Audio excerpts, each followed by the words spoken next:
Pemilu 2024 bakal menjadi agenda politik nasional yang menyedot banyak energi.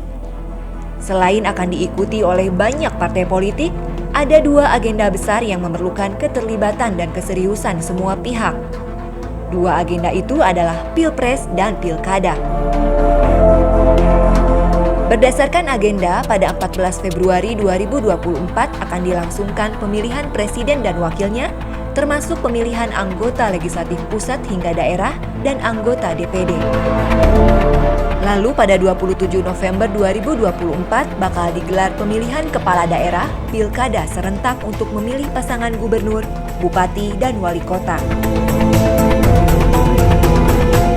Ketua Bawaslu Kota Tasikmalaya, Ijang Jamaluddin mengatakan, pemilu 2024 merupakan proses pemilihan yang paling rumit sedunia. Itu lantaran ada dua agenda politik penting yang dilakukan serentak dalam rentang waktu berdempetan.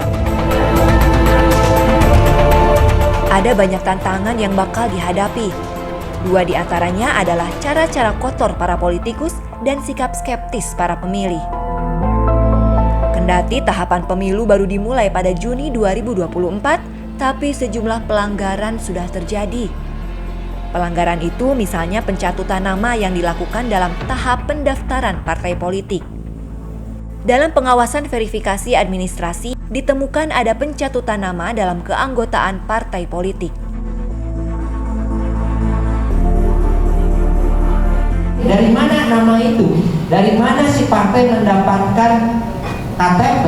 Karena untuk masuk ke dalam sipol itu passwordnya dua, satu KTP, yang kedua kakak. Jadi bisa dibayangkan data penduduk kita bisa dicomot oleh partai politik untuk dijadikan sebagai anggota partai politik yang tidak bisa terkonfirmasi. Kemarin kita banyak melaksanakan klarifikasi terkait dengan beberapa warga sipil yang yang dicatut oleh salah satu partai politik dan jumlahnya lumayan banyak. Berbicara dalam rapat koordinasi pengawasan tahapan pemilu 2024 dengan stakeholder Kota Tasikmalaya, Selasa 20 September 2022, Ijang mengatakan pelanggaran seperti itu bisa diminimalisir dengan partisipasi publik. Masyarakat harus bersama-sama memantau setiap tahapan pemilu agar bisa menghasilkan pemimpin-pemimpin yang amanah. Apalagi saat ini ada tantangan lain yang juga mesti jadi perhatian, yaitu sikap skeptis pemilih. Berdasarkan hasil pemotretan di lapangan, saat ini ada banyak calon pemilih yang ogah terlibat agenda-agenda politik, terutama para pemilih pemula yang merupakan kaum milenial. Banyak di antara mereka bersikap masa bodoh dengan politik. Kondisi seperti itu bakal memicu tumbuh suburnya praktik-praktik kotor seperti bermain politik uang.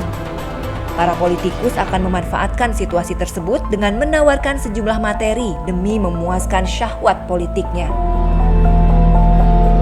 Jika politik uang itu terjadi marak, yang menjadi taruhannya adalah kualitas pemilu serta terganggunya keamanan dan ketertiban masyarakat.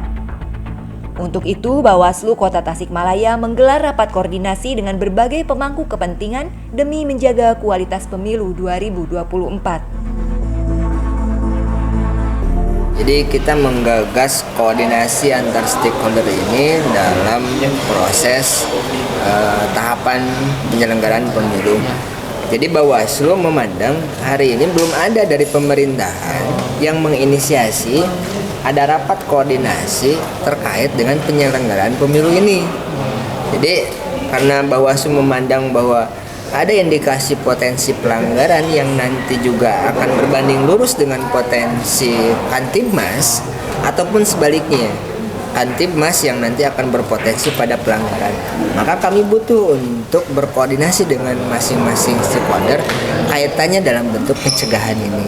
Jadi kalau kita sudah memotret potensi-potensi baik itu pelanggaran ataupun nanti Kantibmas, Nah, ini akan menjadi pegangan bersama, bukan hanya dari Bawaslu dari aspek penegakan hukum, tapi juga pihak-pihak terkait yang nanti akan menjadi penanggung jawab terkait dengan suksesnya penyelenggaraan. Tuh. Ijang menegaskan perhelatan pemilu 2024 bukan hanya menjadi tanggung jawab KPU atau Bawaslu, tapi perlu partisipasi aktif semua pihak. Itu penting untuk menciptakan pemilu berkualitas dan melahirkan para pemimpin yang amanah.